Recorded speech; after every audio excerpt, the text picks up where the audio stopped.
one man is being victimized by our own government. One man whom they fear, yet whom millions love. One man who is willing to take the poison arrows of lawfare. One man whose voice has been taken away by a corrupt judge operating in a corrupt system. One man who has been ridiculed and insulted.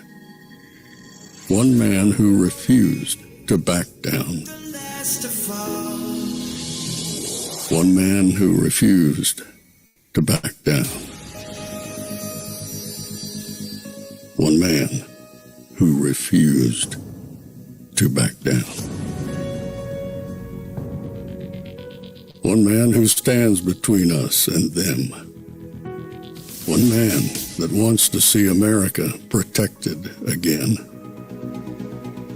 One man who wants to see America prosper again. One man who understands that a man is a man and a woman is a woman. One man who understands and protects the blessing of life. One man who wants to restore American exceptionalism. One man who once again wants to make America that shining city on a hill for all to see. A place where all the people of the world glowingly set their eyes upon. America. One man who unashamedly wants to make America great again. That one man is Donald Trump.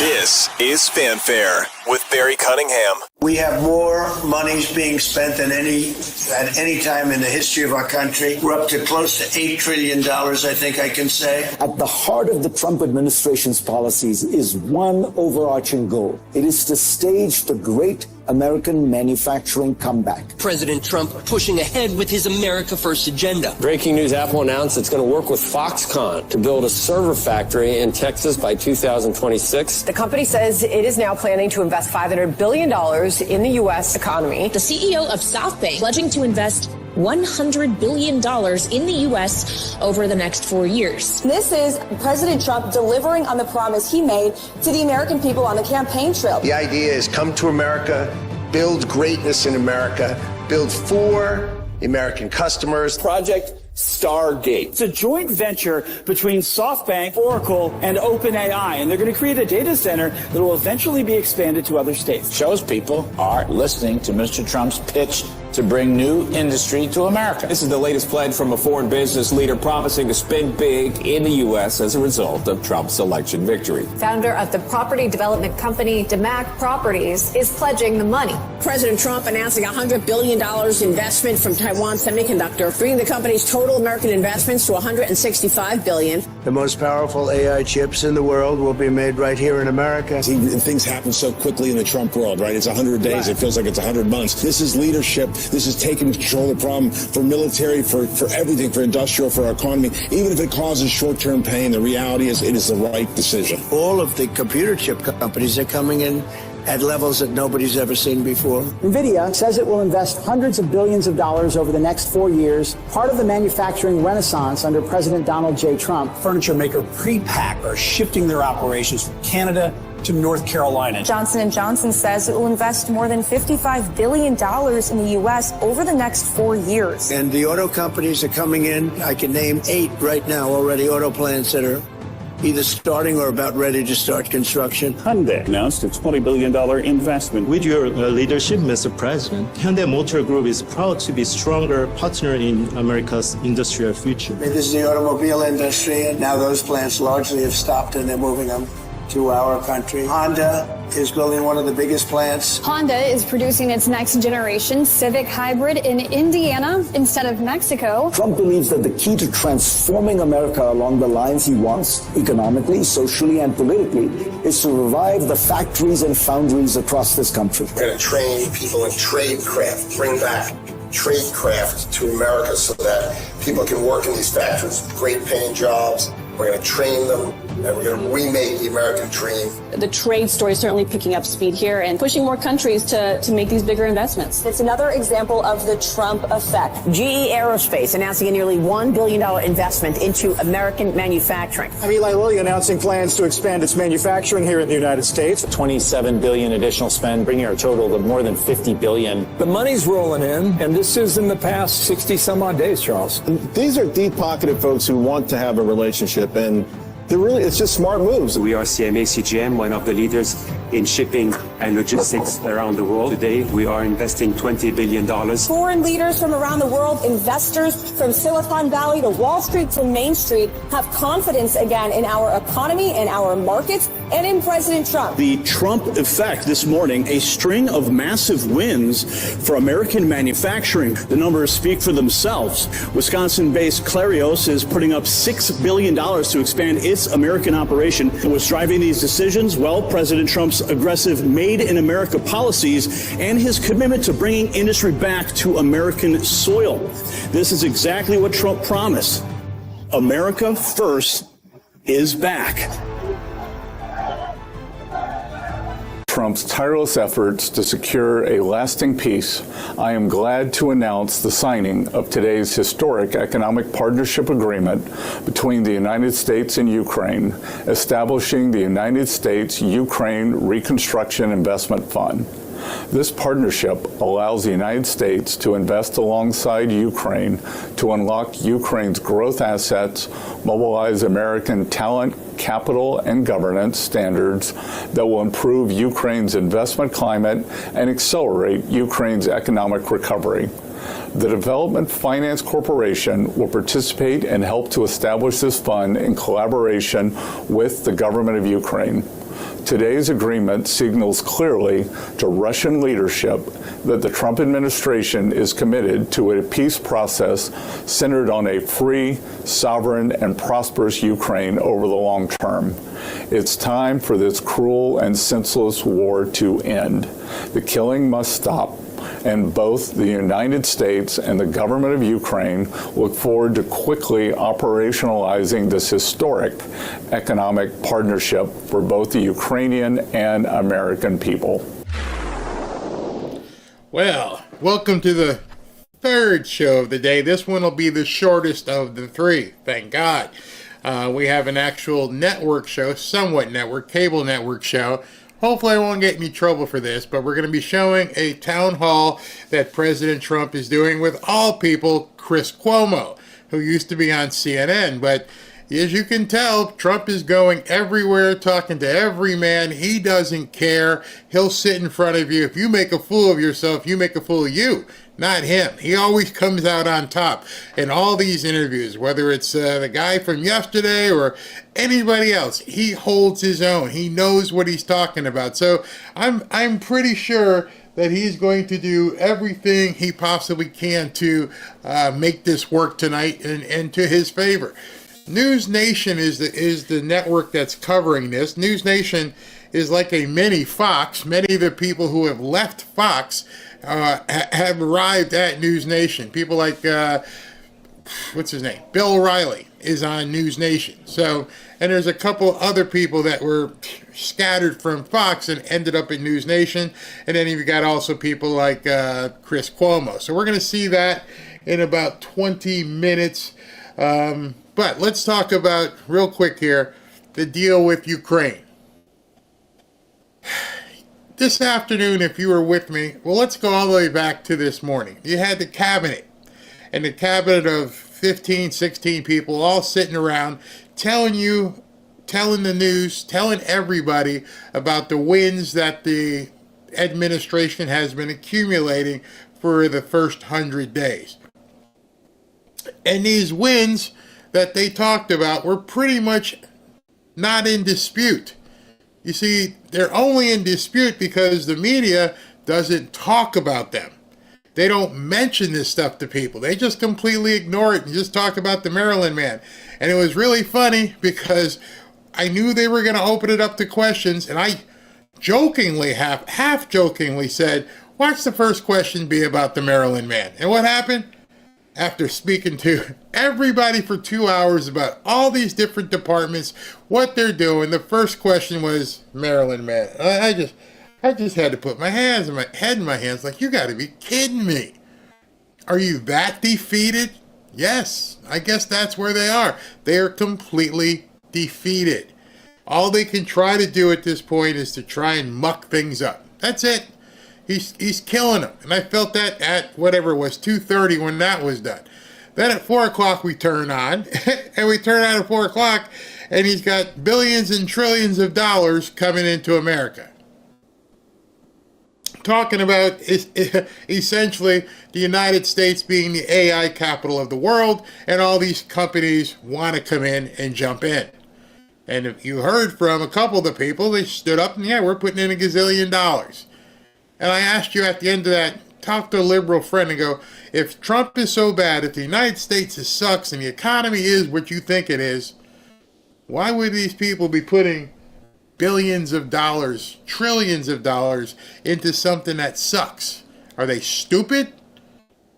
No, because you're making it up. And that's why they can't show it on television, because anyone with an actual frontal lobe that works would say that. Wow, all these big businesses, including Apple, when you're all walking around, well, mine's not Apple, I got Samsung. All these companies are putting in big money into Trump.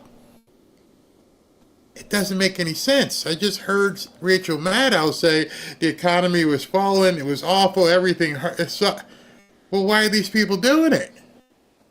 That's why they can't even show it. They can't even cover these things. Because if they covered it, the truth would come out, which is your job. And then, right after we got off the air, actually simultaneously while the after party was playing, then out comes the news that they signed the deal. Signed, it's done. It's not a proposal, a signed deal with Ukraine to get the mineral and rare earth. Done deal. How does the media respond? How do the libnuts respond? Of course, they can't. As many of them who had their flags in the bio probably are taking those flags out of their bios right now. Trump did something Biden couldn't do. My only question through all of this, and I actually asked Robin afterwards, I'm like, how do you keep going? If all of this has happened in the first 100 days, and somebody asked me earlier, what would your question be to President Trump? And this would be it. We've seen everything you've done in this first 100 days. What's the encore? Because I can't even imagine. And he would probably say the encore doesn't happen until 2027, late December. That's the encore. I'm still just getting warmed up. And so, in essence, what I want to impart upon you guys is, as we're watching these judges go absolutely crazy, as we're watching the media go absolutely crazy, and the Democrats absolutely crazy, watch the administration. Notice, it wasn't prompted by Trump. When he was talking about the stupid judge today, what did they all do? They laughed. Didn't say it's something we got to figure out. We got to get. They laughed. This is a locomotive. This is a train. It's going to run these people down, run them over. There's no way they can stop it. Many of you remember that letter, and the phrase was, "No one can stop what is coming." Now we're seeing it. We are seeing it play out right in front of us. No one can stop what is coming. The Democrats are throwing themselves in front of this train and getting run over. They look so inconsequential, talking about the Maryland man. And then today we've got the people of the Tres de Leches in the yard doing YMCA in a circle, and there just happened to be a drone. Just happened to be a drone from Reuters just at that time. No, that wasn't choreographed, was it? And I don't know if you heard what happened after that, which kind of, hey, slow your roll. After that, the Trump administration releases, you know what? I don't think we're going to send people to El Salvador anymore. And people are like, what are you doing? We're going to send you to Libya. We're going to send you to Ghana. We're going to send you to, the worst parts of Africa. We've cut a deal with Africa to take you. And it's so bad, we're not even putting you in prison. We're just going to give you a hut and leave you there. Talk about the media doing backstrokes with that one. I mean, CNN was like freaking out. What do you mean you're going to drop them off? They're not going to go to jail. Just watch out for the lion and the cobras and the cheetahs, and you'll be okay. Bye. Good luck eating. Here's some coconuts and some rice. Play Survivor amongst yourselves. What are they going to say about that? I'm not putting him in jail. I just cut a deal with this country over there. I don't know if you guys heard that. I should have got that and put it into tonight's show. Because as soon as I heard it, I was like, oh, God. Oh, these people are so toast. They are so toast. Not putting. Let me see if I can find this real quick. Oh, yeah, here it is. Oh, you're going to love this. You're going to love this. It's only 7:46, so I can get this in real quick, and you guys can enjoy this. Get a drink, cup of coffee, get your dessert on, because you're going to love this. This is... Oh, the volume is low on it, so I'm going to have to jack it up real quick. All right, so let me get rid of this so it's not echoing. Yeah, you're gonna absolutely love this one. Wait a second here. This is gonna be funny. Yeah, he actually said I'm gonna send him away. All right, here we go. Let's play this thing. Okay. This just in, sources tell CNN that the Trump administration has been discussing the possibility of sending migrants to 2 African countries, Libya and Rwanda. We're told they're looking at sending migrants with criminal records, and in the case of Libya, the administration wants to send asylum seekers apprehended at the U.S.-Mexico border, meaning a migrant from Central or South America who's claiming asylum could be sent to one of the most volatile parts of northern Africa. CNN national security correspondent Kylie Atwood has the details for us. So, Kylie, how does this compare with the relationship that the U.S. has with El Salvador? So the details that are being discussed right now are incredibly different than the agreement that the U.S. has struck with El Salvador. And here's why, Boris. These migrants who have criminal records here in the United States, who are in discussions to potentially go over to both Libya and Rwanda, they wouldn't actually go into prisons there. In the case of Rwanda, I'm told that this would be more of an ad hoc basis. They actually already had one Iraqi national here in the United States who they sent to Rwanda just last month, and they're looking to... Wait a minute. How do you argue against this? This puts them in quite the crux. They can't say it's an inhumane country because then they're going to offend a lot of the black peoples. Okay, what do you mean inhumane? That's the motherland. So how do we deal with this? I'm not even put you in prison. We're just going to send you to Rwanda. Good luck. Drop them off on a corner in Rwanda and have all the boys with the spears looking at them. I wonder if they got any cannibals. Yeah, you're looking good right about now. And on this side, you got lions doing the same thing. Oh, yeah, you're looking good right now. And then the warlords are like slaves. Freedom, there you go. You don't have to go to jail. You just got to go to Rwanda. Good luck. effectively expand on that agreement. They are looking at the cost structure here. I'm told that it would actually be more costly per person for sending migrants to Rwanda because the Rwandans would be integrating them into society, giving them things like stipends, trying to help and get them jobs. In the case of Libya... What society? Oh, they're going to give them jobs. They're going to help them out. Maybe eat them. Maybe shrink their heads. I don't know. Yeah, there's also hopes within the Trump administration of seeking this safe third country agreement. Now, what that means is that the asylum seekers who are coming to the U.S. border wouldn't be coming into the U.S. Instead, they could potentially be sent to Libya. That's a really interesting conversation that's happening at the working level as we understand it right now. So these are very different proposals than what we're seeing with the migrants going to El Salvador, but it builds on the Trump administration's commitment to send migrants out of the U.S. and deter further migrants from coming to the U.S. border. Oh, that'll do it. It's one thing to send them to an El Salvadorian prison like Sicat. It's another sending them halfway around the world to Rwanda. I bet you find out how quickly these tres leches think about black people. You're going to find that out real quick. Oh, you know these people you've been embracing? Wait till they find out they're going to Rwanda. Huh? You sending me where? Okay, can I just go back to where, okay, I'm just going to go back over here, okay? This is me going back across the Rio Grande. I'm just getting the hell out of here. Oh, these people crazy. This guy Trump, he El Loco, man. He El Loco. Out. They don't want to go to Rwanda. It's hot.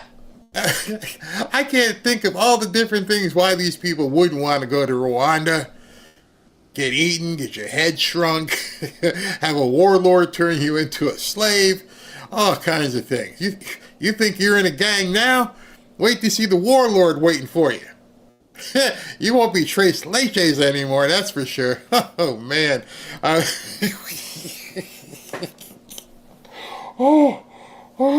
the funniest thing about it is he didn't even have to do it. The fact that they put that information out that now makes them report it. Number one, they can't complain about Rwanda. He boxed them in there. Go ahead, say it. What's wrong? What's wrong with the Africans? Huh? Oh, nothing, right? Okay. So now you got the media that can't say anything negative. Did you hear what her negative thing was? Her negative thing was, in case you missed it, it's going to be a lot more expensive. Oh, that's it? That's it. That's all you got. It's more expensive. Not in the long run, honey. Not if they're not here getting EBT cards and Social Security and everything else. Oh, it's much cheaper. So that's all you got, huh? Can't talk about the other attributes of being shipped to Rwanda. Get a machete through the head. None of that stuff. Good. This will encourage self-deportation. Could you imagine if you were in line and Trump's like, well, they said we can't put any more people in Sicat, so we've decided to send you to Rwanda. So you should be there in about 13, 14 hours. Pack light. Pack real light. And good luck. Boxed him in. So all you got to do is mention that. Just the fact that they had to say that, you know they're like, oh man, we can't talk bad about it. Don't dare. And you know the bad guys are like, oh, hell no. Oh, Nancy's like, this is what I voted for. Promises made. Tiny heads. Tiny heads. Oh no, the African people, let me just check. African people are not going to put up with their attitudes, and good luck with the jobs. Good luck with the food. Yeah. Ain't like you go into the grocery store in Chicago. Ooh, hey, what's this meat? And why's it got flies around it and stuff? And the media's not telling everybody they're making us eat this aged meat. Matter of fact, go hunt. Good luck. Oh, by the way, watch out for the big thing with the horns that look like this, you know. They're really fast. They're really, he might look really big and fat, but he could come for you. Good luck with all that. Good luck with all that. Oh, and there's no place for you really to get any money sent to you. So your boy is back in Venezuela or whatever who thinks that they can, send you a Zelle. No, I'm not sorry. We don't do that. And if you do sell it, they go take it from you anyway. Perfect checkmate. Perfect checkmate. I don't want to see people suffer unnecessarily, but no, I want to see people suffer unnecessarily. Get them going. Get them out. Wow. You're eating bug. Here's a spear. Go get dinner. Oh my goodness. Here's a spear. Africa. That's the word you're using? African food. Somebody wrote, African food is really different. Yeah, that's about it. Did you listen to the cabinet meeting? Mexico's president has already turned away 500,000 wanting to cross Mexico for America. Oh, that's another thing. Make sure you pack toilet paper. Lots and lots of toilet paper. Because the bottled water, or whatever water. Now, I understand there are some really nice places, industrialized places in Rwanda. Okay. I guess. I don't know. All right, so we're getting almost there. I want to share something else with you. We're getting ready. This is too funny. I could go on for a long time. We're getting ready to get the T-shirts ready. And I wanted to run it by you, so I want you guys to give me your comments. So this is the first design. And obviously that's a guy on the right and a lady on the left. So let me know what you think about these designs. And then with the Ford and Kid Rock saying they're going to do a lot of things, that's the second one. Built Trump Tough. Built Trump Tough. No, Kid Rock is not on the T-shirt, so that's just a little kid. That's a little Kid Rock just in front of it, because this is a design that he kind of came up with. So as you can see him wearing, I don't know if he made it, but it's a really, really cool design. I like that design. But these are the two T-shirts we have ready, or are getting ready. That one there, which is simple, and we're probably going to do the V-neck for the ladies, and then this was the other one. So you guys let me know what you think about those designs. We want to get that going and everything else. All right, so they're on commercial right now, and we're going to radioactive water. Yes, I know I'm going to get a V-neck. How can you tell the difference, Barry? Because I didn't get the model with the V-neck. Let's see, send them to Chernobyl. Looks good. I love them. Built Trump Tough. Yes, I like that. That was my favorite. Pack lots of sunscreen. Oh, you're killing me. You're killing me. Oh, pack lots of sunscreen. So, we're getting ready. It's 7:57. They're going to be rolling in here any second. Hope everything happens. Hope they don't like to come after me. I can't afford one of those. Good for you. We're going to give them away. Give them away. Love the T-shirts as we are here in the spring. So you guys can join all that. So we're almost ready. While we are waiting for everything to start in the next 2 minutes, which it will be on time because it's network stuff. So we know in the next minute or so it's coming on. I like the Built Trump Tough. I also like the Trump with the flag. We need a Trump 2028. Oh yeah, okay.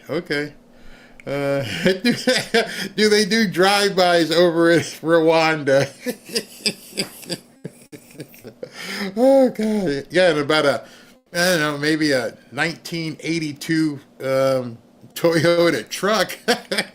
That's probably see the rays dotted Africa. Okay. Yes, I guess we'll figure out which you guys want more, the regular ones or V-neck. Let's see, we have any regular ones? Love that shirt. Built for Tough was a good commercial. Yep, this is going to be Built Trump Tough. They'll see how fast the newcomers can really win when the wildlife comes around. Man, you imagine having to look under the table or anything for snakes and cobras and stuff that was going to eat you. All right, so it says we got the 1 minute warning. Let me make sure the sound. Where's the sound? Why is the sound? Oh, wait a second. Do I not have the sound on? Wait a second. I might not have put the sound on. Yep, that was stupid of me. Good thing I checked this before we went live, because if I didn't check this, you guys would have been yelling and saying, there's no sound. But I got the sound working now, as you can probably hear in the background. 45 seconds. Do you think the protesters will be... there's probably some scumbags in the audience, so we'll see. The ants are real bad. Yeah, the ants will carry you away over there, that's for sure. They might change their occupation.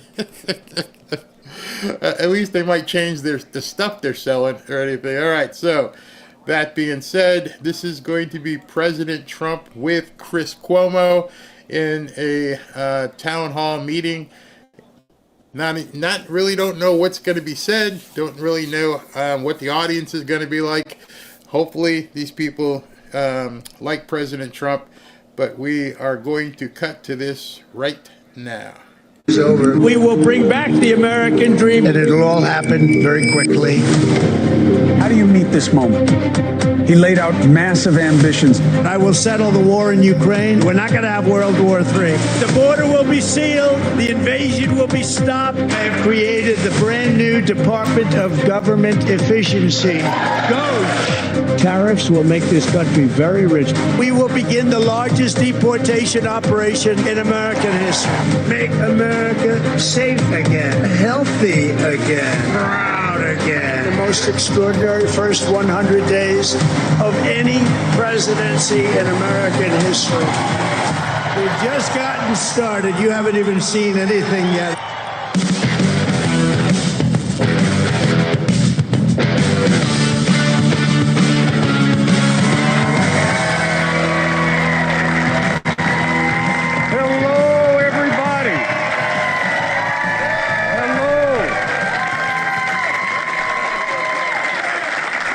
It's amazing what a few $100 bills can do for an audience.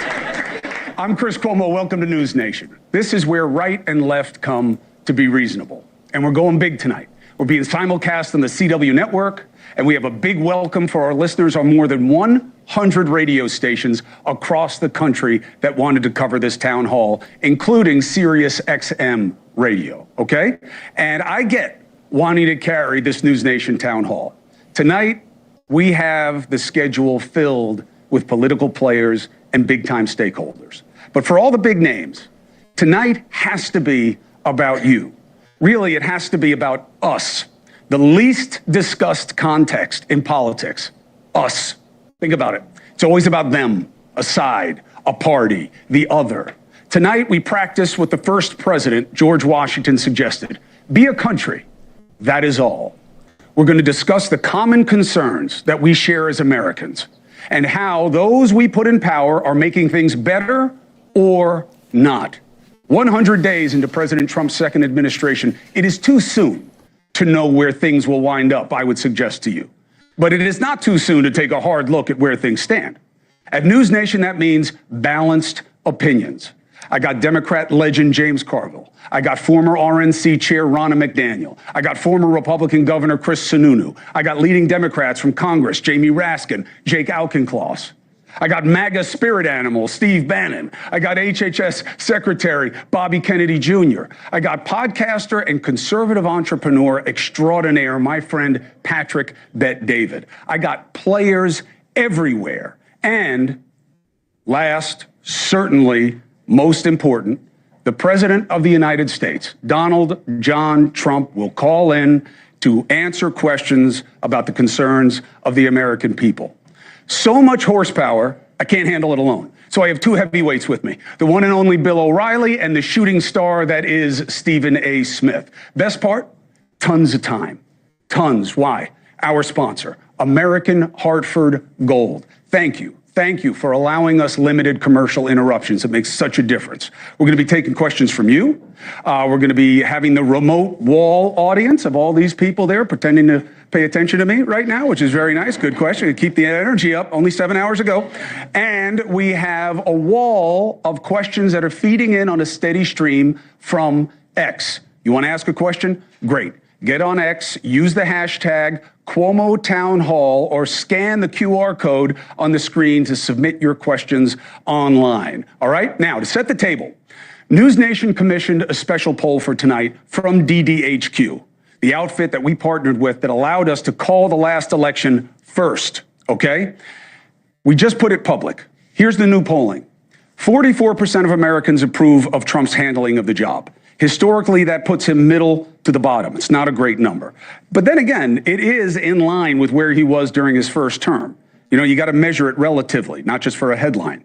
Nearly 60% say the country's on the wrong track. Huge majorities of Americans are concerned about a recession and inflation. But here's the most interesting part of the poll for me that I haven't heard anywhere else. DDHQ also found that on the question of the need for a third party in America, 40% of Americans want one.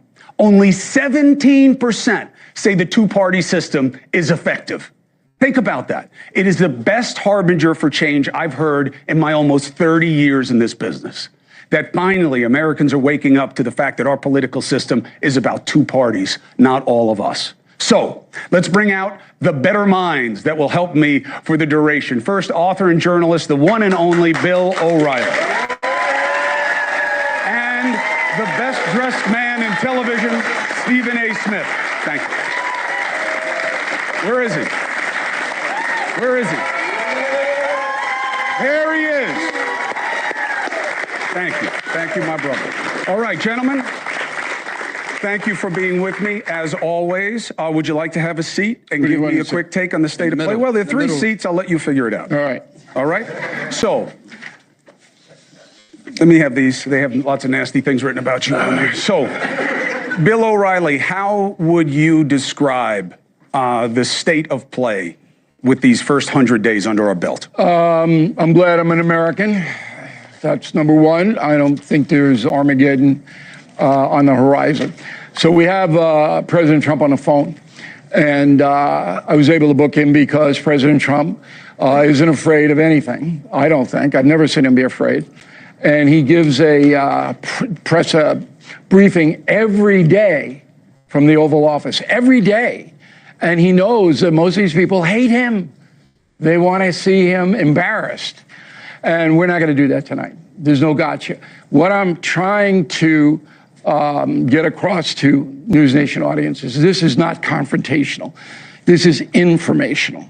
We're trying to get as much information as we can from not only the president, who I'm going to get to in a second because I don't want to waste his time, but also from the other guests. Now, there may be some heat, all right, and I'm the bouncer.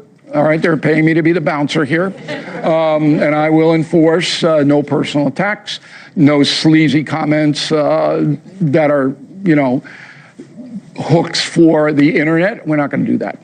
Now, President Trump. So I've known him 35 years. And sometimes he likes me and sometimes he doesn't. My job is to call him as I see him. And that's why I've been successful. And I'm also a historian, as you know. So my latest book is Confronting the President. So I can tell you that in the first 100 days, no president has attempted to do more than Donald Trump. Not one. The second one, number two, is George Washington. Today is the anniversary of his inauguration in 1789 as the first president of the United States. And Washington had to do it because there was no country. He didn't have anything. So he had to, in the first 100 days, get the bathrooms working, you know, get it, you know. But Donald Trump has tried to do more than every other president. And it's not even close. But there's a downside to that. And Pope Francis is your best example. He tried to change the church. Boy, did he got whacked, okay? People don't like change. Okay, so with that set up, let's bring in the President of the United States, who's working in the Oval Office right now. Mr. President, how are you tonight? Hello, Bill. How are you? I'm the same, which is tragic for everyone. You know, people hope that I improve, and I never do. So I'm going to ask you a few questions, and Cuomo's got a few, then Stephen A. You ready to go? I think he hung up on you. Good. Is that it? That's the interview. Mr. President, can you hear me all right? Yes, I can. Okay. So a series of rough polls this week, and I'm wondering how you process that. Does it hurt your feelings when you see numbers come in that are not what you'd like them to be? Well, first of all, they're fake polls. And if you take a look at the polls, they interviewed more, and for the most part, they interviewed more Democrats than they did Republicans, which is ridiculous and unfair. And Democrats aren't voting for Trump.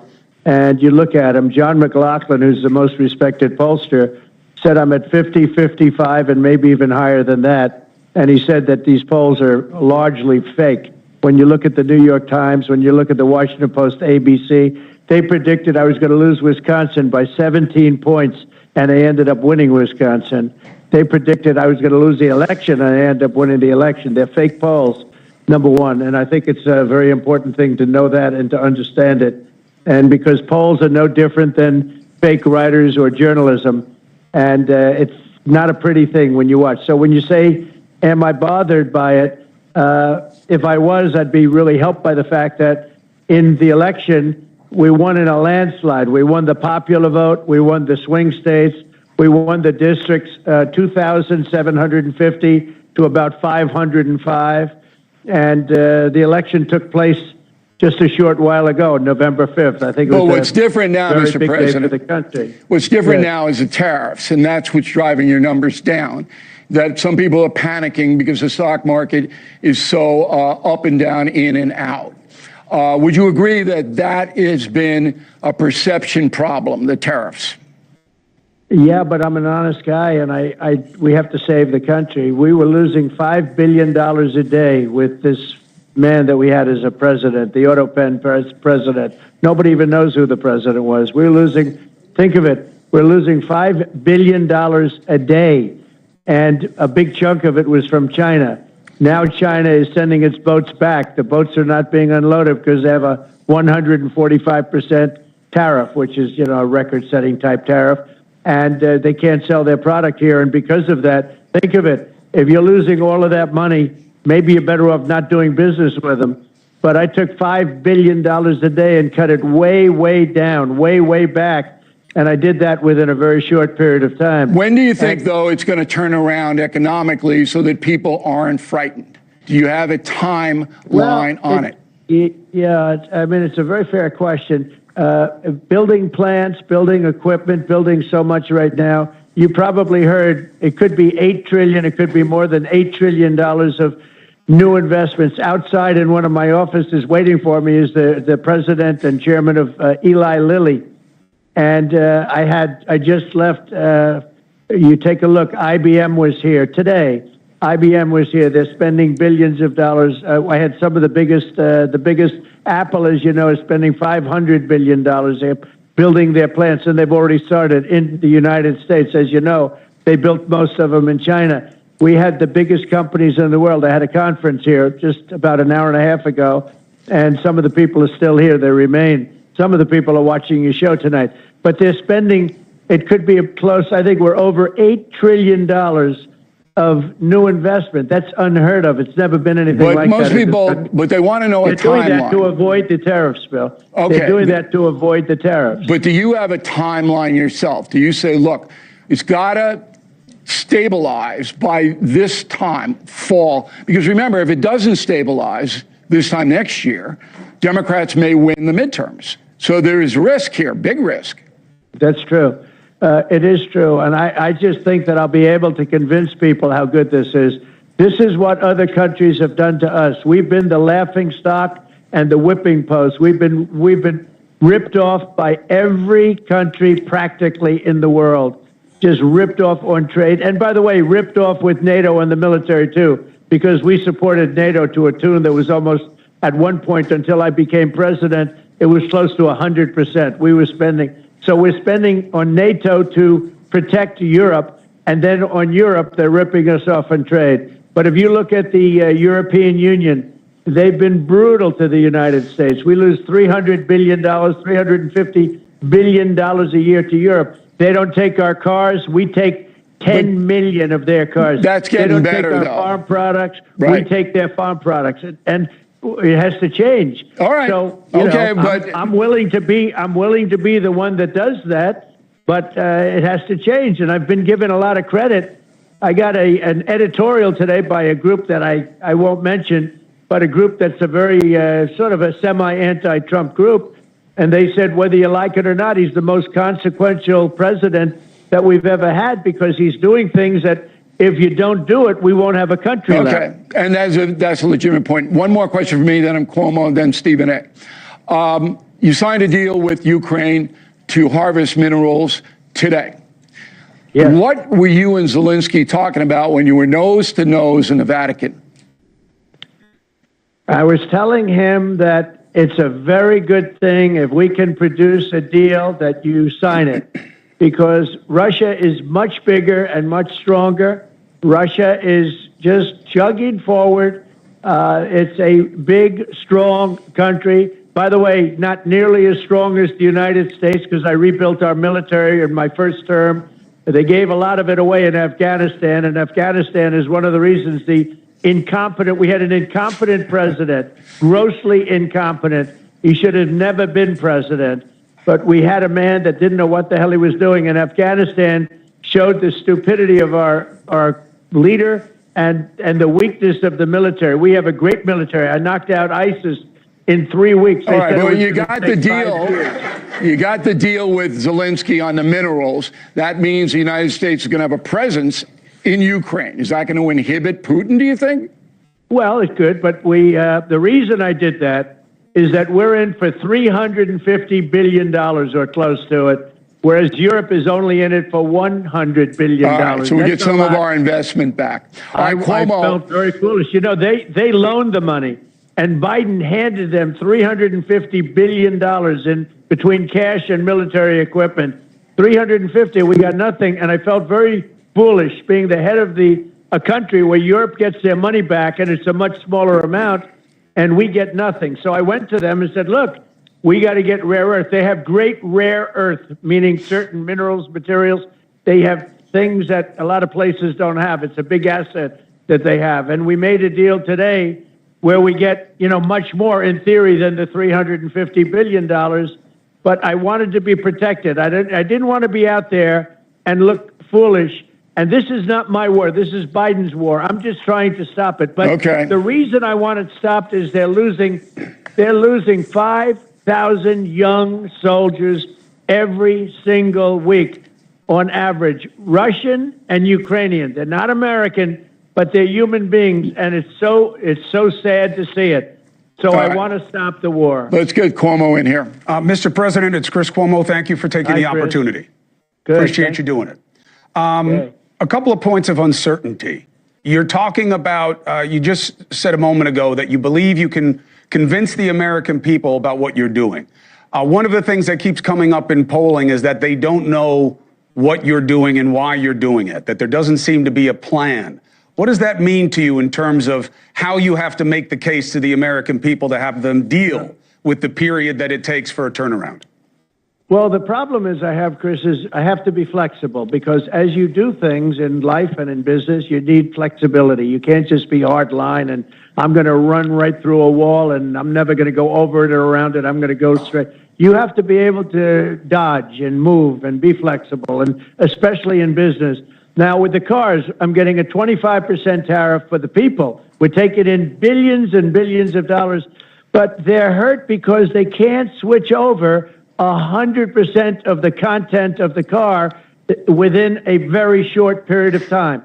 So they came to see me. I understood their problem, and I gave them a period of a year where I brought it down, and then another year. So I gave them a short period, 2 years, where they have to be switched over 100%, where every single part in the car is made in the USA.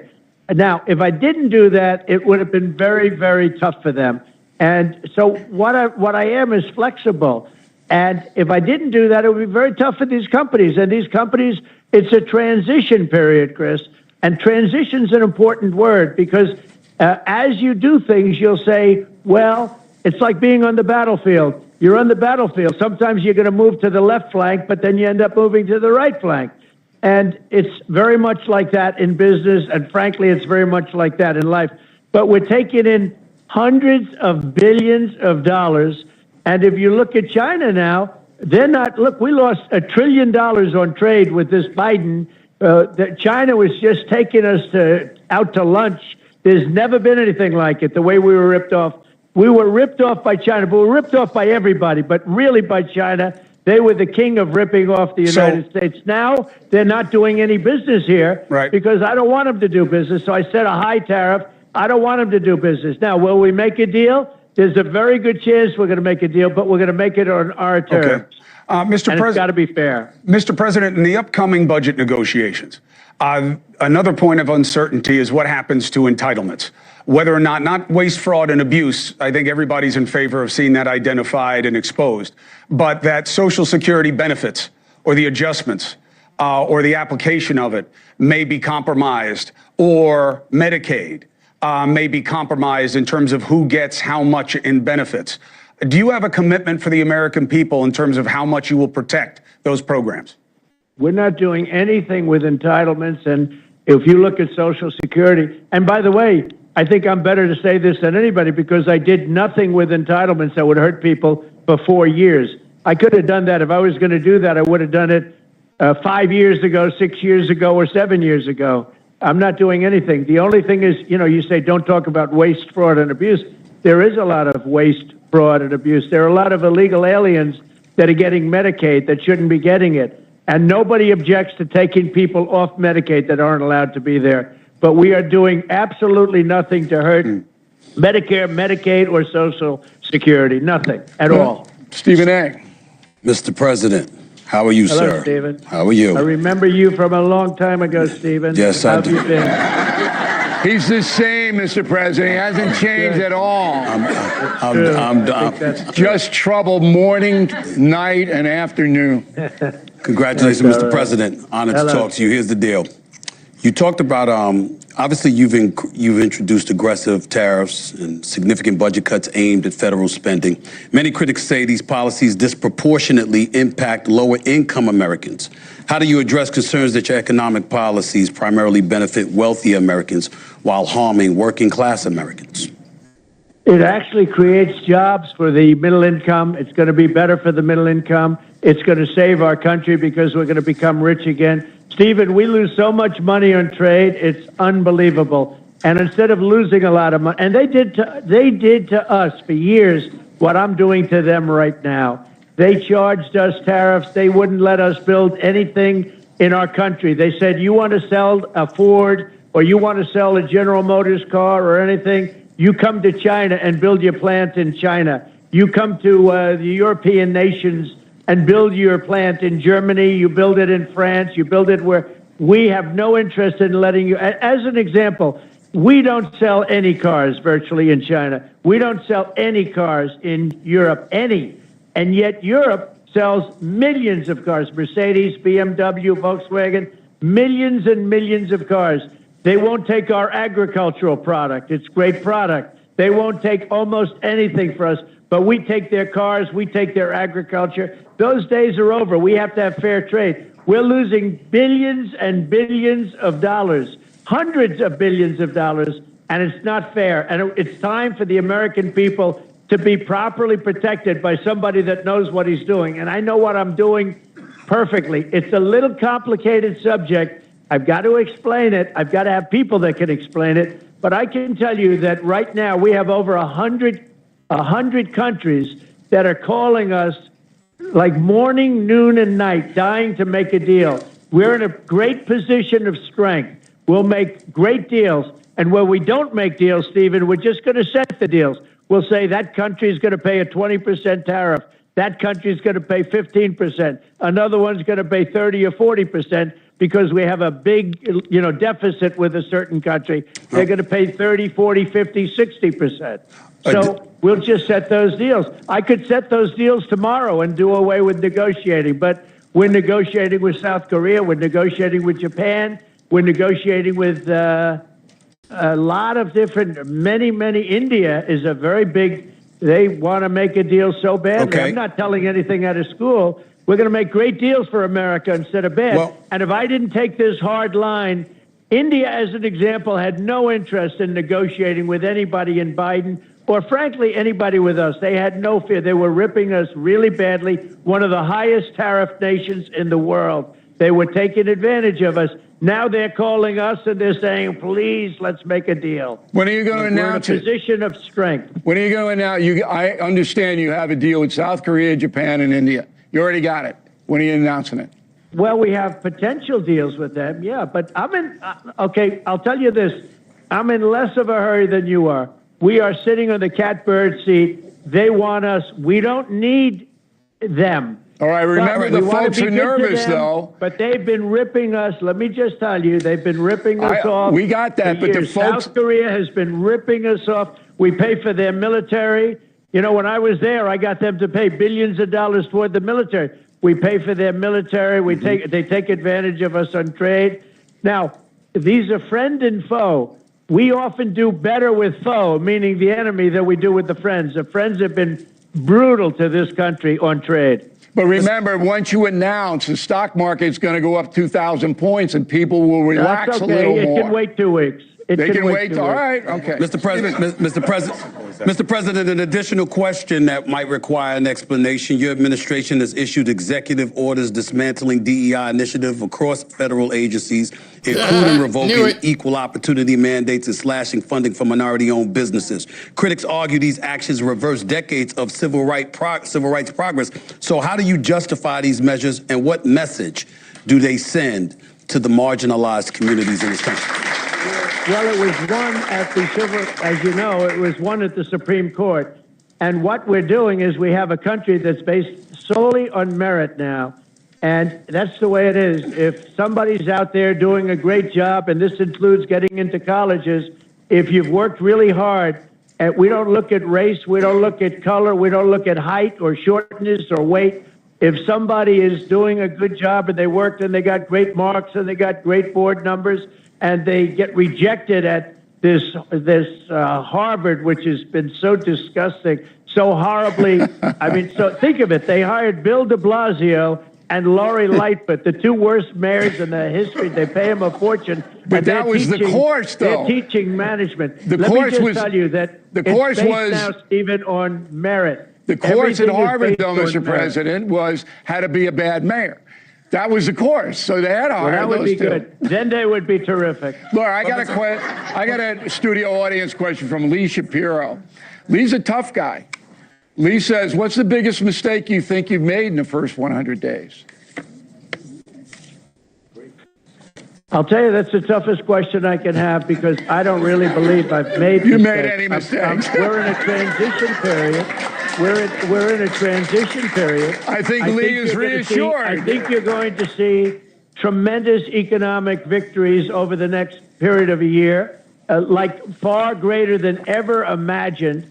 Right now, as I said, we're losing billions and billions of dollars on trade. We're going to make billions and billions of dollars, but it takes a little while. That doesn't happen overnight, but it will happen much faster than people understand. All right, Cuomo's got one more. All right, let me get Stephen Smith in here, and then I got a question for you, Mr. Well, appreciate your time. Mr. President, thank you for your time. It's interesting that you brought up Harvard, because when people think about Harvard, what they're basically talking about is they're asking, what do you say to those who view your actions as an attack on academic freedom rather than a defense of fairness? What do you say to that?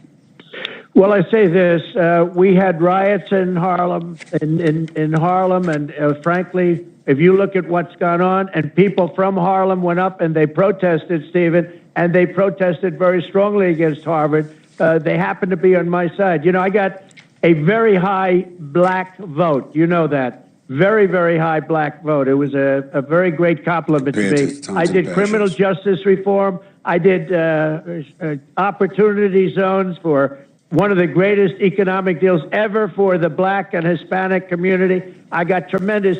They agree with what I'm doing with respect to Harvard. Harvard gets $4 or $5 billion a year from the United States government in the form of grants, and they have $53 billion, and yet they don't treat the people right. They take foreign students, nobody knows where they come from, and they viciously hate our country. And I'm saying, if we're going to give grant money, we want people in that school that are going to love our country, not people that are going to hate our country. They run a bad operation up there, and we have to get to the bottom of it. On top of that, they said they want to teach their students remedial mathematics. That's basic math. 2 and 2 is 4.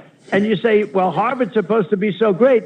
Why do people have to have remedial? That's basic, very simple mathematics. So we're looking into Harvard, but we give them billions of dollars a year, and that may very well stop. And that's up to the president. It's up to our government. We don't have to grant them money. We can grant that money to people that really need it, and frankly, people that you'd rather have me give the money to, Stephen. Mr. President, as a graduate of Winston-Salem State University, which is an HBCU, I'm fully aware of the contributions that you've made to HBCUs in the past. Thank you. There is a concern, however, that with all the things going on in this day and time, that there will be a cut in federal contributions to HBCUs. Should HBCUs be very concerned about you making cuts in that regard? Not at all. And let me just tell you, I'm glad you brought it. Historically black colleges and universities, I saved them, Stephen. They were going out of business. They came to me, about 50 people that headed up, and they came to me the first year, and I took care of them. I took care of the black colleges and historically black HBCU. I took care of them. You know that better than anybody. Then they came to me the second year, and I said, wait a minute. Why do you keep coming back? I saw you guys, and they were great guys. Some of them, to this day, are still really friendly. And by the way, they love Trump, every one of them. They came to me the second time. Well, you're giving them money. They came to me the second time. They came to me the second time, and I was surprised to see him. I got it, Mr. President. Just to finish it. They came to me the third, and I said, fellas, you need long-term. I got the historically black colleges and universities. I got them more money than they ever dreamt possible. And they're in great shape now, and they have long-term financing. Nobody did that but Donald Trump. Okay. Stephen A. Smith may run for president, as you know. I hope so. Do you have any advice for Stephen A. If he launches the run? No, Stephen A. He's a good guy. He's a smart guy. I love watching him. He's got great entertainment skills, which is very important. People watch him. You know, a lot of these Democrats I watch, I say they have no chance. I've been pretty good at picking people and picking candidates, and I will tell you, I'd love to see him run. All right, there you go. You got one more? Not me. I like him too much. Mr. President, we're gonna let you go. Thank you very much. I just wanted to ask you something, because I know that for you, legacy matters. You talk about it in-house, you talk about it out-of-house. When you got shot, I reached out through family. I wanted to talk to you, and I wanted to tell you a couple of things. One was that I hope that you were okay and that your family was dealing with it all right. And the second one was that I was embarrassed by how it was being covered as if maybe it didn't happen. And I told my audience that I spoke to you. I didn't talk about the details of the conversation because they didn't matter. But there was a lot of heat that came my way, as if I shouldn't have been making a comfort call to Donald Trump. We're very divided. You know this. You want to be remembered as one of the greatest presidents in America. You know our history. Every president who's considered great was seen as a unifier. What do you need to do to be remembered as someone who could bring this country together? Well, I think I will be a great unifier. That's what I want to be, and it's very important to me. Hispanic vote, I got the highest Hispanic vote, maybe, I think, ever for a Republican candidate.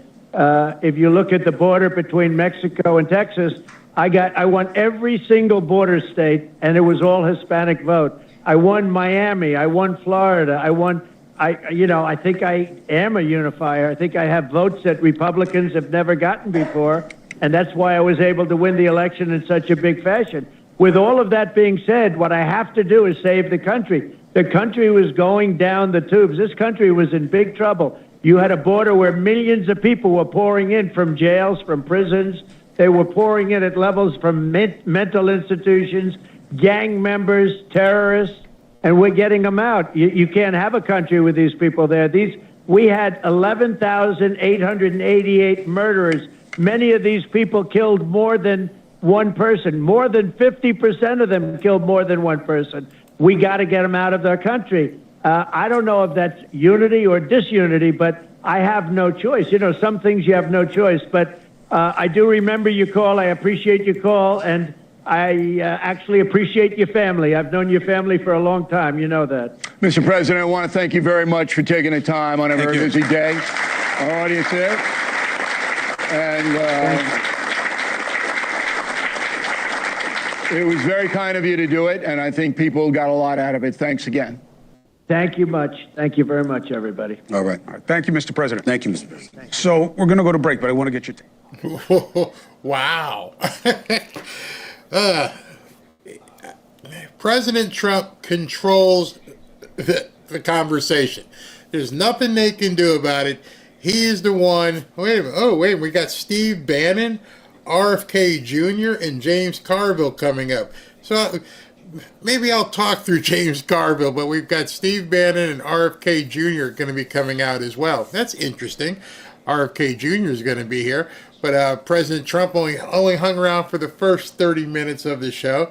That's all they could handle. I thought they said he was going to be there longer, but whatever their guns were that they thought they were going to bring out, it didn't work. He looked like Neo in the Matrix. He was just fending off everything like Wonder Woman, dodging them. Nothing. And these are three guys that it doesn't really matter what you think about them. I'm not really talking about them in this way. These are three guys who are very polished on television. Stephen A. Smith, Bill O'Reilly, and Chris Cuomo. Very polished. They couldn't lay a glove on him. In fact, Stephen A. Smith looked feckless, like he was intimidated, like he didn't know what to ask. And now afterwards, he's probably trying to spin it like, I didn't think it was like that. No, Stephen A., you had your chance. The man was talking to you directly, and you folded like a cheap suit. A complete cheap suit.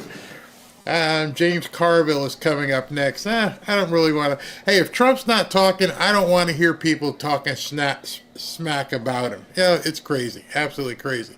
And yeah, Trump is a unifier because if he got 25% of the black vote, that's a lot of unity right there. Yeah, that was it. So Trump was deflecting the attacks. They couldn't come at him. Even though, what did it say, Steve? He made, somebody goes, I don't know if I can listen to Bannon. Nah, me neither. I mean, we've done 3 shows today, so I'm probably just going to cut it now. Not really interested. Unless you guys want me to stay on. Let me know if you want me to stay on. Put it in the comments. I'll wait and take a little bit of what you have to say. Stephen A. got his butt handed to him. And I'm sure tomorrow on his show, he'll probably say a bunch of crap. Undoubtedly. God, Trump is the boss. Yeah, Trump is definitely the boss here. Let's see. He wears the chief suit. He left them speechless, and I think they left feeling better about the country. Yeah. Stephen A. looked defeated. Yeah, I mean, he was moving around in his chair, and it was looking kind of weird, like he was getting ready to go into a ring. I don't know what the hell all that was about. And then you get up to on stage, and you get a chance to talk to the president, and you folded. And the thing was, people were like, stay on, like 50-50. What the thing I found funny about it was Stephen A. Smith was either stupid or he really didn't know. President Trump has made such a big thing about the HBCUs. He should have known that. He should have known he funded them. And he looked surprised as though he didn't know. Hey man, I'm the one who gave him the money. Oh. You opened the door wide open for President Trump to step in and tell everybody in that audience who was black, I'm the one who funded the HBCUs.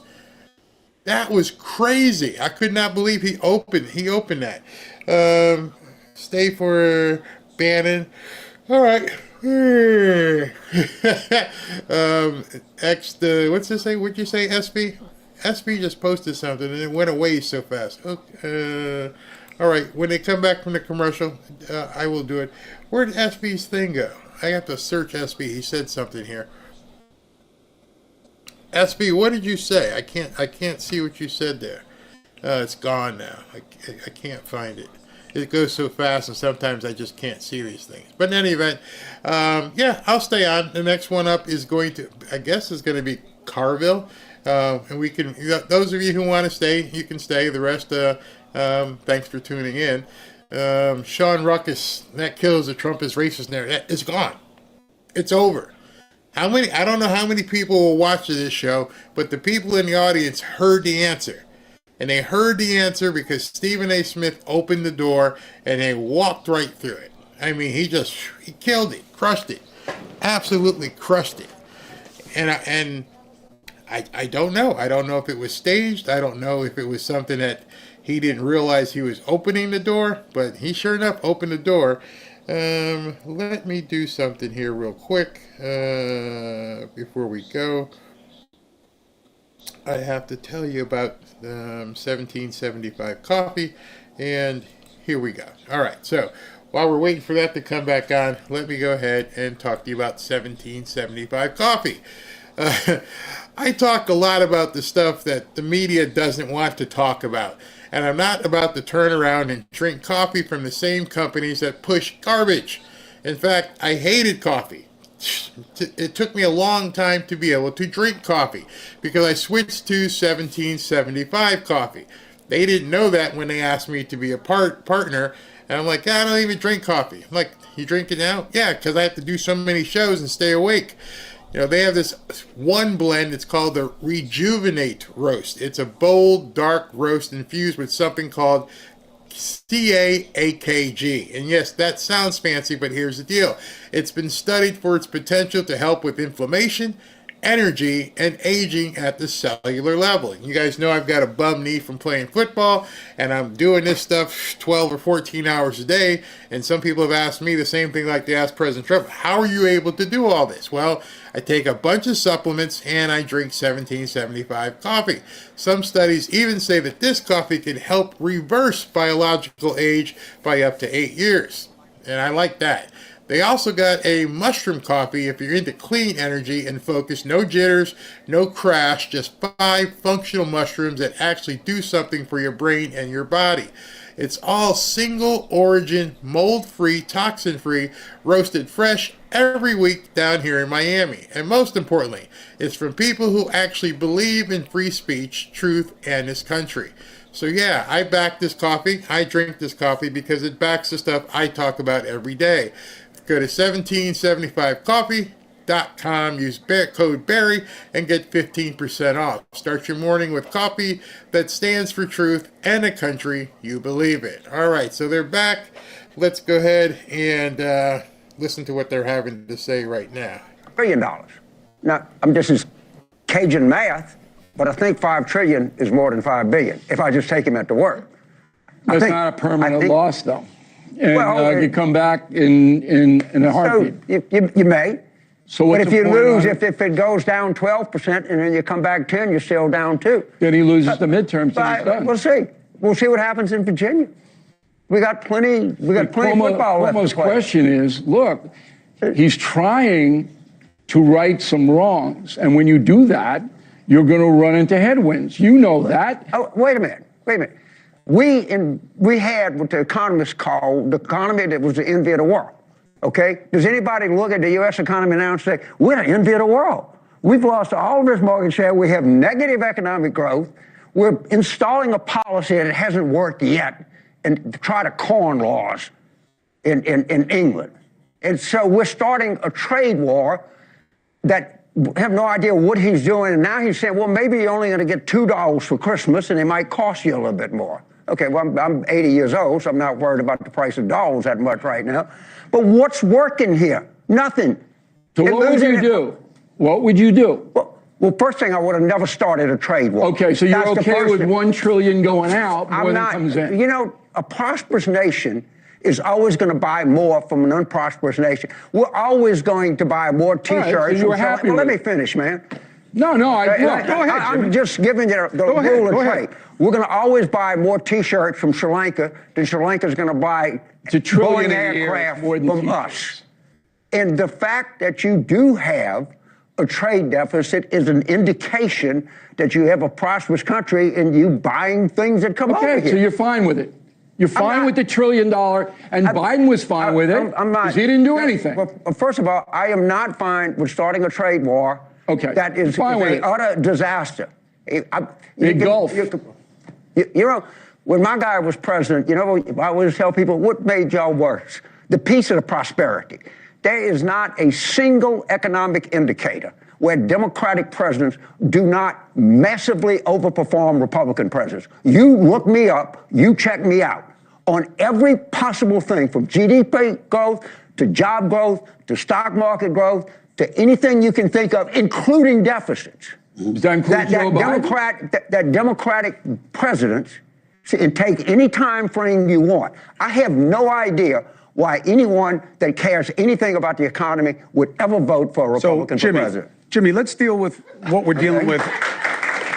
Let's set the table with what the problem is, okay? Because I think that the space that's being made for Trump is that he's picking on the right problem. I'm not talking about trade. In this country, the fastest growing socioeconomic group is billionaires. This was a middle class motivated country. I never liked that word. I think you should just say the majority. The imbalance is real. Okay, it's felt by people. It makes them angry. What do you do about it if not what Trump is doing? So Trump, you don't like what he's doing. What would you do because the issue beats you? It's an excellent question. The first thing I would do is I would not extend these billionaires' tax cuts, and I would not pay for them by clobbering the middle class and the lower middle class by cutting Medicaid expenses, of which he said he wasn't going to cut Medicaid. Go watch the budget that's been submitted. It's already got 600. He said he was going to end the war. There's nothing about cutting Medicaid in the budget. You know, it's okay to watch somebody on the other side if they tell the truth. And this guy is not telling the truth. It's the same old BS. And everybody, I want you to see something. Look at Stephen A. Smith's face here. Look at Chris Cuomo. They know this is BS. The Ukraine war on day one. Oh, come on. It's absurd. What did Biden do for 4 years in there? Nothing. It's nothing. I mean, it's amazing how these people, they have nothing to offer. I've been telling you that over and over and over. And all he has done is come out here and underscore. What about this? What would you do? I'd buy more, let Sri Lanka buy more T-shirts. What? What are you even talking about? Doesn't make any sense. I bet you they cut him quickly and get him off stage. And because he's got nothing to say. And pretty much that's exactly what's happening. I bet you they're going to a commercial again right now. Stephen A. Smith's trying to talk to him. I wonder what he's going to say to him. You attach to the Democratic Party in contributing to that national debt? 35%. You can go 35 to 65. Yeah, you can go back and look at deficit growth under Democratic presidents and deficit growth under Republican presidents. This guy. I can't. I'll wait till RFK Jr. comes on, and then we'll listen to Steve Bannon. But I do have something from somebody we know. We've had him on the show a couple times now. This was Tim Burchett today. I want you to hear this. It's done, and that's the Democrats' plan, really. They have no plan other than to attack Trump, and nothing's working. You know, they even when, shall I say, dare say, CNN puts out a poll and says that America is favoring our immigration policy under Trump by over 50%. You know, it's a good thing. Don't read all the negatives. Quit reading the editorials. You know, these are people that are angry with this country. They hate us. They hate everything we stand for. They hate our flag. They hate our God. They hate our military. And they want to destroy us. They're anarchists. They want to destroy it and create some kind of socialist, Marxist wokotopia. And they're the only ones that'll be able to prosper. And none of us will. So I'm standing with Trump. Yes, sir. I want to ask you about another piece of this minerals deal. Our first guest tonight was talking about how, yeah, it's great to mine the minerals, but then you end up having to refine them in China. And we obviously want to break away from that, but we would have to build those refineries here in the United States. We happen to have a builder in the Oval Office, so that would probably work out. But how can Congress help? Yes, ma'am. Well, the good thing is who's running our EPA now is a great man named Lee Zeldin. Lee and I were in Congress together. I will say he's a better first baseman than I am, but I'm pretty sure everybody's better than I am. And Lee is he's a good guy. He's got a couple beautiful daughters, and I'm a big fan of Lee Zeldin. He is a no-nonsense. he's kind of Trump-esque in his press releases. He'll call them out. Man, I love that. I love that. He doesn't let them, when they lie about him or lie about his department or his president, he lets them have it, both barrels. And you got some, and he's no nonsense. And you're not going to take, right now we're looking at 30 years in Minnesota to permit these mines that have some other rare earth minerals that we'd like to get in our own country. And as it comes to find out, some of these rare earth minerals might not be so rare, but these so-called environmentalists, which are probably being funded by China and foreign interests. And that's the ugly truth about these lobbyists up here. They don't care where they take their money. They just want their money. And they'll put these arbitrary environmental laws on us that where we can't do things. We have to have endless hearings upon endless hearings. And then they drive it. There's no way for us to do the business. But guess where they can do the business? In China or in Central America, where China controls the slave labor market. So, yeah, this is a great day. I think Lee Zeldin he'll clean the field with this thing. Yeah, no doubt about it. So I want to talk a little bit about a storyline that Democrats and their media friends foist upon us for about a week or so, and that is that Kilmar Abrego Garcia is some hero. We should feel bad for him. He's a victim. Then all the facts came out. We got a new story today. Second domestic abuse complaint earlier, 2020. Heinous allegations about how he treated his wife from his wife, how he treated his children from his wife. But it seems as though like 3-4 days ago, the Democrats shut their radio off on this. They're not talking about it at all. Did they just get a dose of common sense, or did facts catch up to their narrative? Facts caught up to their narratives. I told somebody I think they're doing their polling in the federal penitentiary in the gang wards because it's not sticking. This is not working for them. Their leadership up here sent the word out that was leaked out today that he said no more trips down to El Salvador. They're not letting anybody go south of the border. They're wanting this issue to go away. They got bit on this one, and it's because of folks like yourself and the independents out there and the people on the internet that just kept digging to these Freedom of Information Act. It really started really in Tennessee because he got picked up. He got picked up by our Tennessee Highway Patrol, which is an incredibly patriotic group of men and women. I've worked with them. Jump in there because Steve Bannon is on right now, and hopefully he's got something better to say. So let's listen to what Steve Bannon's saying. Take a break. Let's keep the conversation going. Steve Bannon, it's great to have you here. Who would ever think that Steve Bannon and James Carville are in the same place in terms of what has to happen with tax costs? That guy is smarter. What happens, we'll see. But I told you it was going to be a special night. I told you. We'll be right back. Stay with News Nation. All right, so we'll jump back in as soon as Steve Bannon gets through after they're back from their commercial. But let's finish with Tim Burchett right here. And he did not have a valid driver's license. And then under the Biden administration, their FBI apparently told them to turn this cat loose. And we're still not sure what happened there. And through Freedom of Information, we've come to find out this information through an outfit called the Tennessee Star. And so a buddy of mine runs it, and he just busted this thing wide open, and then it just snowballed after that. It's one of those things you hear the story and you think, oh, that can't be true. That can't be true. And then it just keeps snowballing and snowballing. And now the national media, they will drop this guy like a hot potato. You will never hear of him or MS-13 from here on out. It's Dem-S-13, really. It's the Democrat Party has endorsed this guy, and clearly he is not a good person. And Trump did the right thing to get him out of our dadgum country. He's home where he belongs in El Salvador. Sir, before we get into President Trump's accomplishments in his first 100 and what he'll do in the next 100, there was another interesting thing that happened yesterday, and we're seeing a little bit of a cycle when you see President Trump come together with someone from the opposite side, and then they get photographed together, and now she has come to the Oval Office, and then she got called up yesterday to give some remarks. How close to being America First is Gretchen Whitmer? I'd say not very close. I think she's feeling snake bit right now.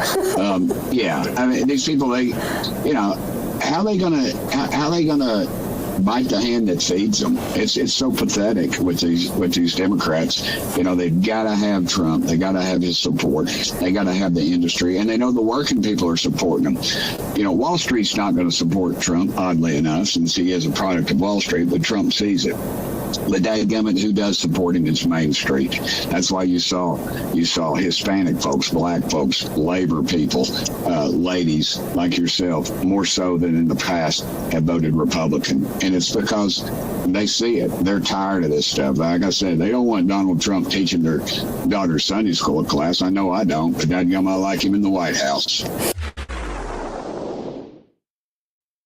That was Tim Burchett talking about President Trump, and I love what he said. He says the Maryland man thing is going to be done very, very soon.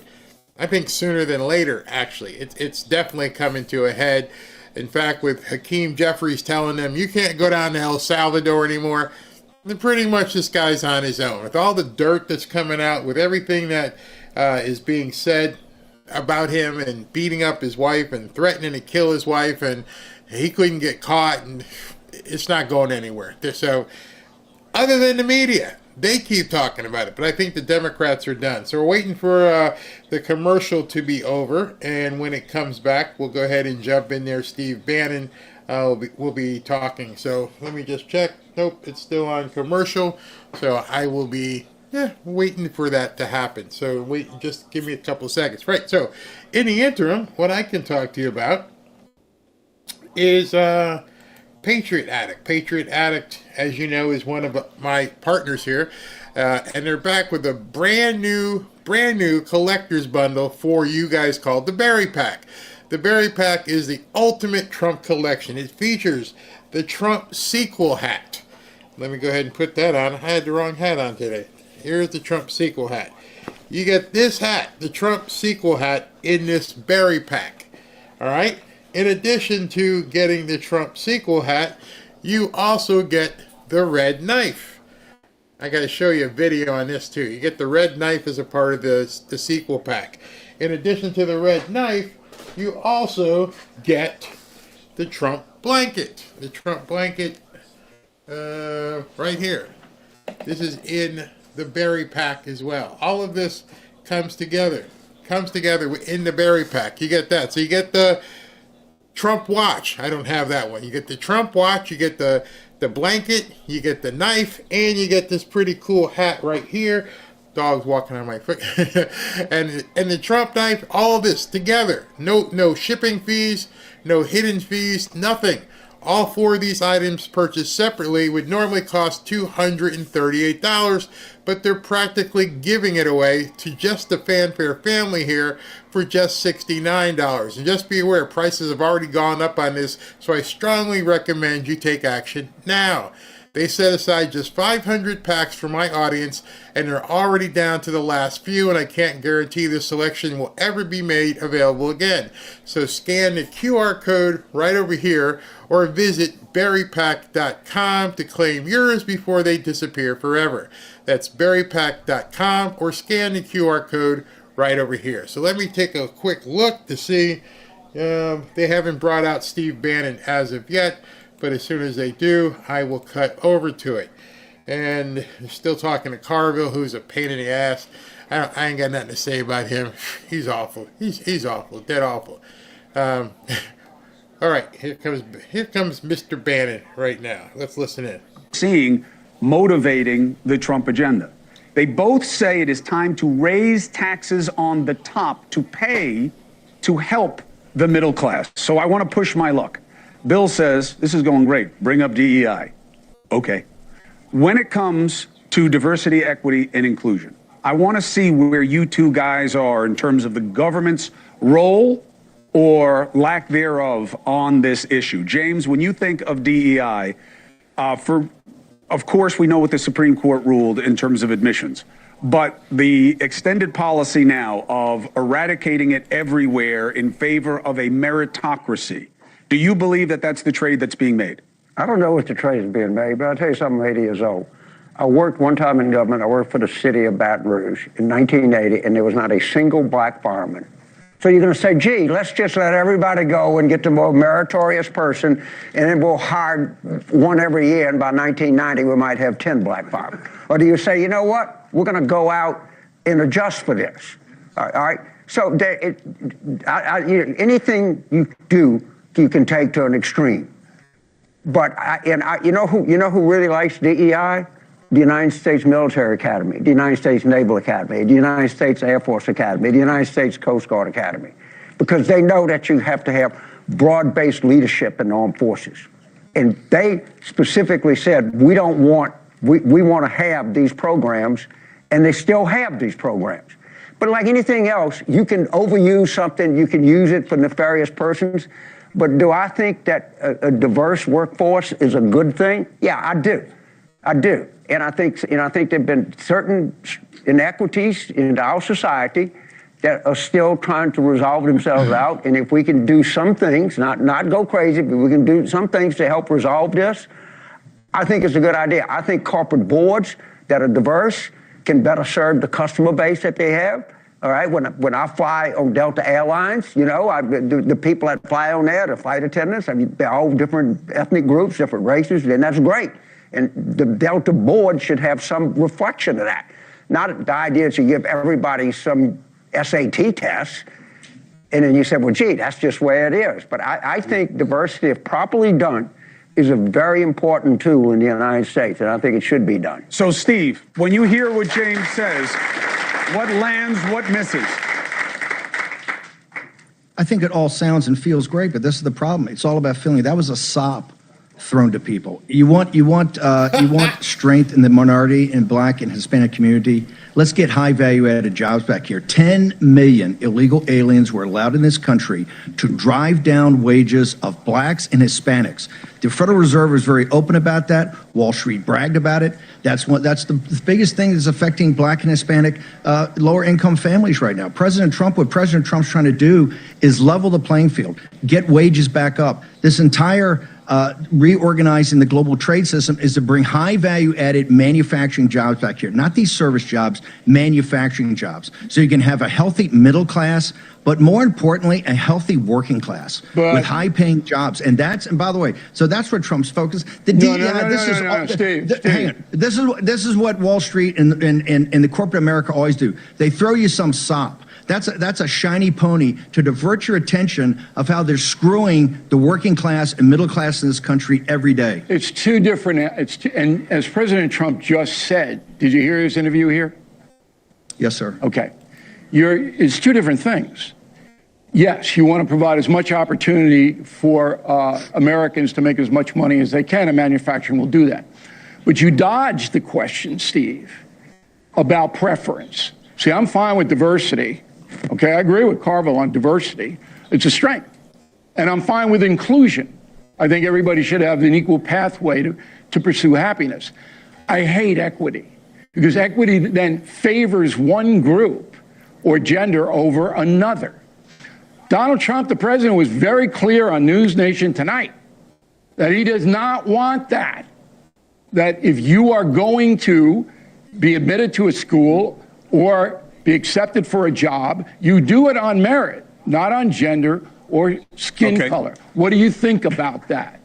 Are you for that? I agree with him. I agree with him 100%. All right, Stephen. 100%. 100%. And he saw also, but hang on. He also went out of his ways to make sure the historic black colleges and universities were well financed and has sound financial footing. Right, so people get opportunities and get access to college. If they can't get into these other colleges, they get in college. Some of those are some of the greatest. Hampton Institute in my home state of Virginia is one of the finest colleges in the country. Right. President Trump has gone out of his way to do that. President Trump is somebody for every American. It's about being an American citizen, and he's fighting for that every day. Steve Bannon, Stephen A. Smith here. Good to see you again. Thank you again for coming on my show a few weeks ago. Okay. You bring up DEI, you talk about it on merit. And one of the things that you and I debated we went back and forth about it. I said, first of all, my definition of DEI is didn't earn it. Let me put that out there.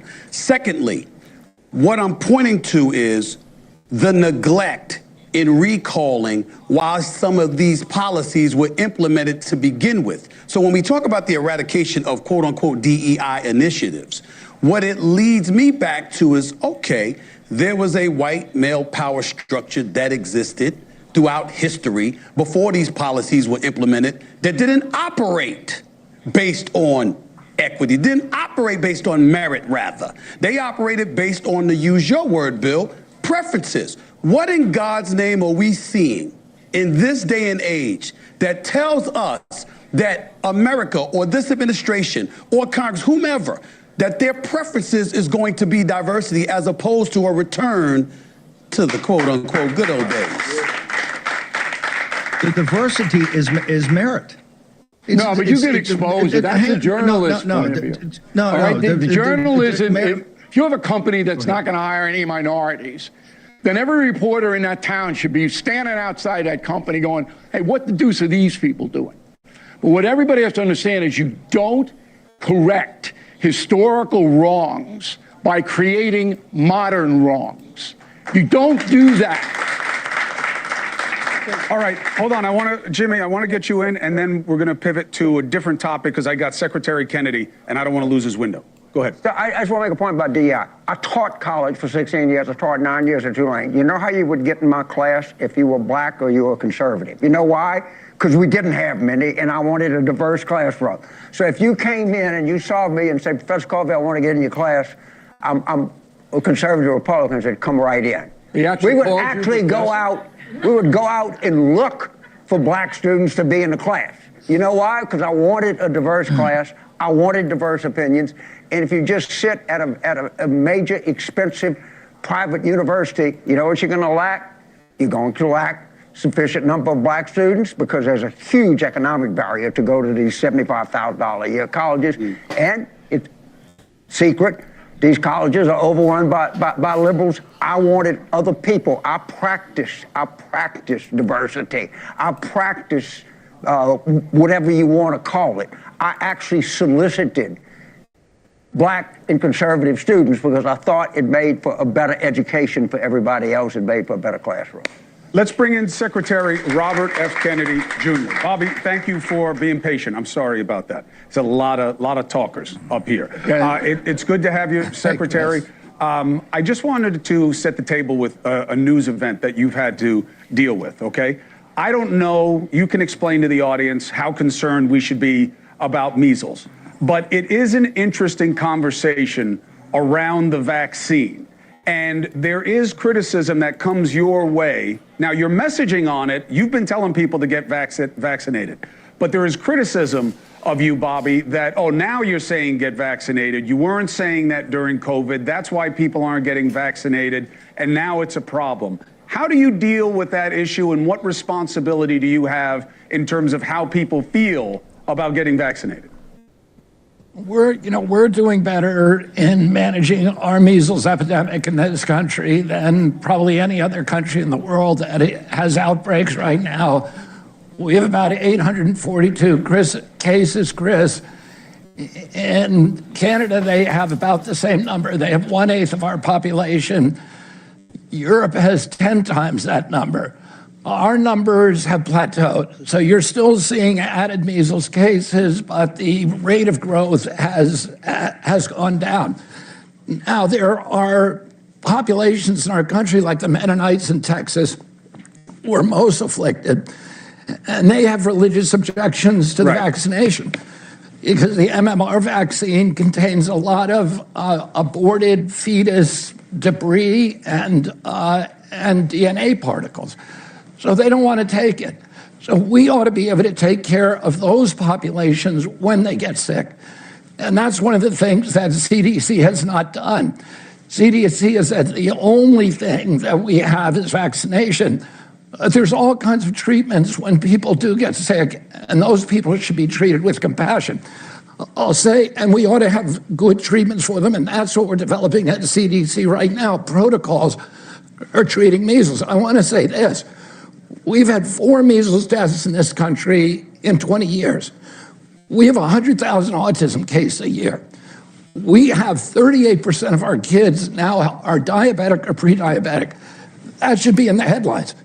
When I was a kid, the average pediatrician saw one case of diabetes in a 40 or 50-year career.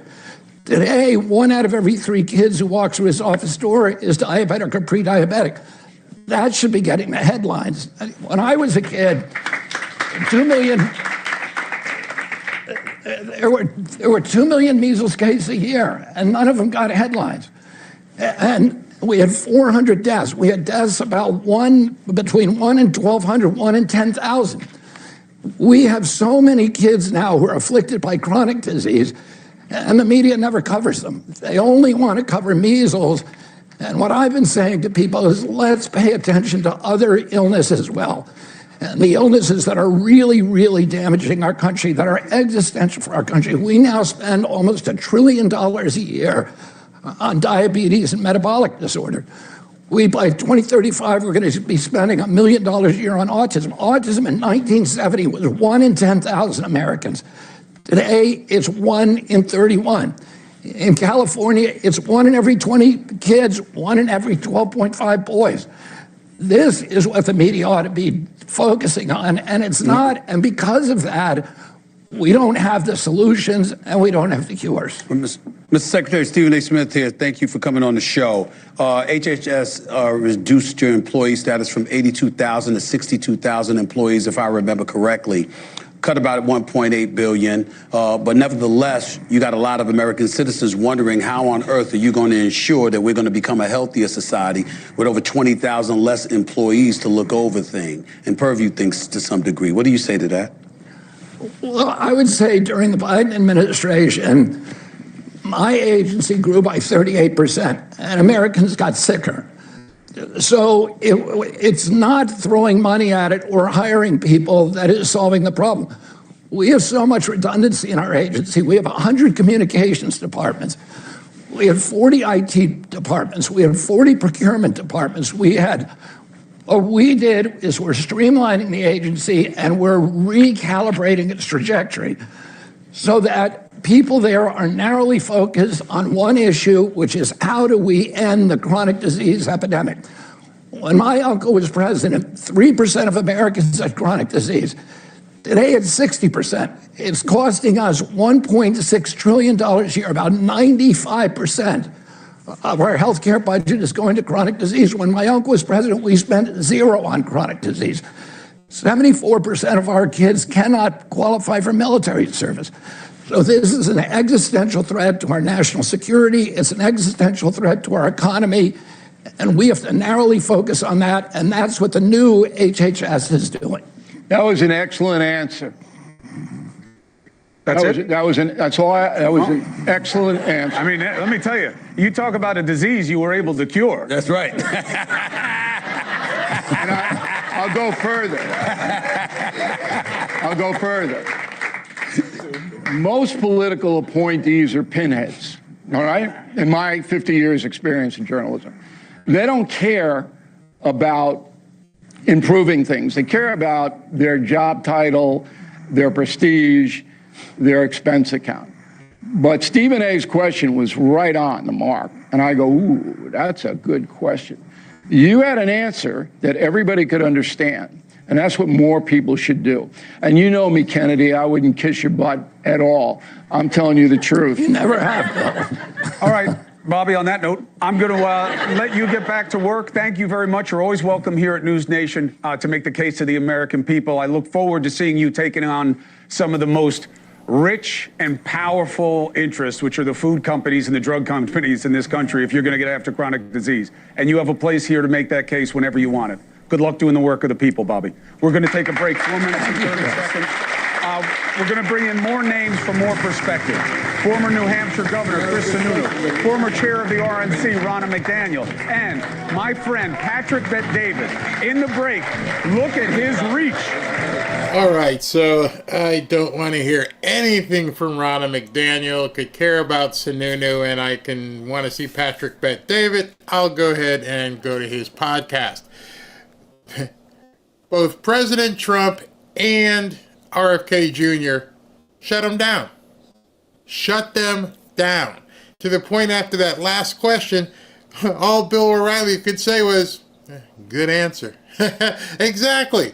when you give someone an answer and they have nowhere to go, yeah, that's pretty much a good answer. It means I answered your question to complete sufficiency.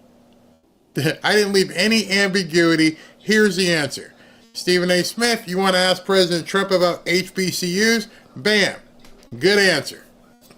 Nowhere else to go. Okay.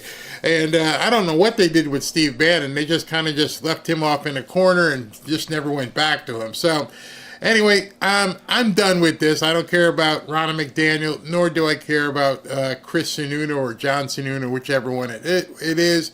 So I want to, before I go, let me talk to you guys about this. I just want to say thank you to the Fanfare community. And if you're new here, I'd like to take a moment and welcome you. If you watch my videos, you've probably realized at this point that this isn't your usual podcast. The difference is that every single day, I try to make this show an open conversation amongst friends. You see, I believe that speaking to friends, here and in your own circle offline, is the best way to push back against all the lies being told by the Democrats and the media. I encourage people in this community to welcome each other, and in doing so become a source of support for those seeking to unplug from the matrix. If you'd like to communicate on a deeper level, I invite you to subscribe to the channel, but if you'd really like to surround yourself with like-minded patriots, join our free and private X group by going to fanfareshop.org/group. When you join this free group, a few things will happen. One, if you haven't used X before, you can use X without venturing into the sewer that it sometimes can be. Two, you can share content with friends that you meet here.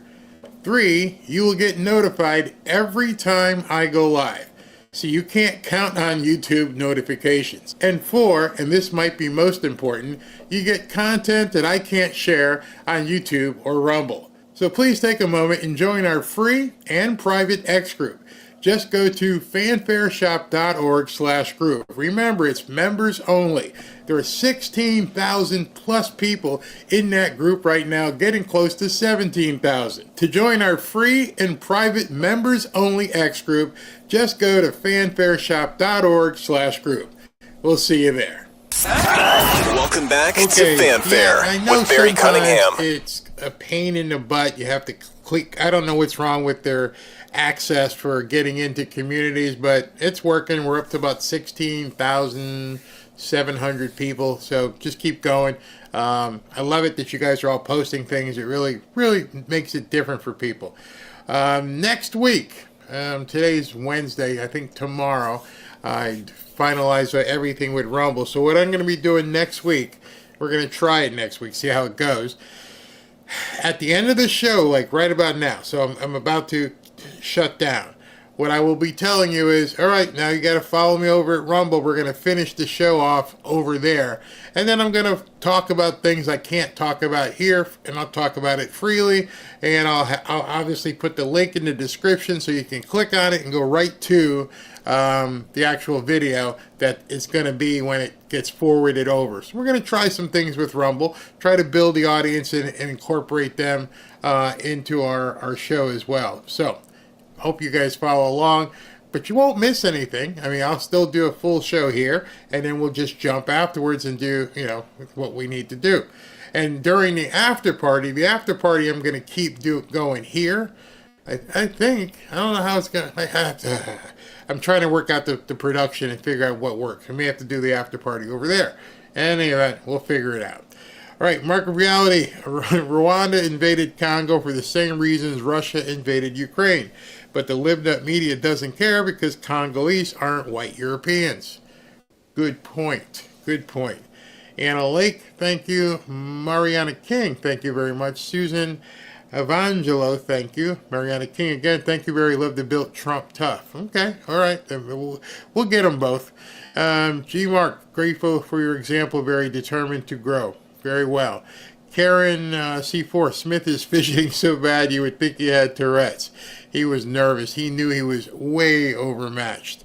FB, thank you. Raven Kirkendall, they heard the truth about HBCUs, but will they accept it? They don't have any choice. Stephen A. Smith just shut up. he realized he stepped into something, he couldn't find his way out of it. Chapo, Stephen A. came to battle with his outdated Democrat talking points and got schooled by President Trump. I'm convinced Trump, that's why he can, unlike other people, that's why he can go on any network. You're not going to phase him. He knows his stuff. He knows what he wants to talk about. And plus, he's a former entertainer. Jose Gonzalez, Dem's going to attack Stephen A. tomorrow. Yeah, probably attacking him right now. DG, we can refine rare earths, Mountain Mass, and Cali. Hey, Tommy, hope you're feeling much better. How could we ever go from DJ T to Stephen A. Smith? Are you kidding me? What makes Stephen A. qualified? Nothing. And the polls are fake. Come on, 100 days of red landslide. Did you change your mind? Not me. I don't think anybody else has either. Letitia Damien, thank you. And Tilly, thank you, Barry. Good night, Fanfare family. So, you made it through 3 shows today. I hope tomorrow when I wake up and look at the schedule that he doesn't have a whole bunch more stuff booked tomorrow, but I never know. So I won't know until I get up. They publish the schedule every morning at about 7:30 or so, and then I look down and go, oh, okay, so all this stuff here. It is what it is. We're going to follow President Trump. You got to be ready to run with the big dog, and that's what he is. All right, thank you guys for tuning in. Going to get out of here early tonight. Spend some time with the wife. It's only 9:20. And I'll see you guys tomorrow sometime.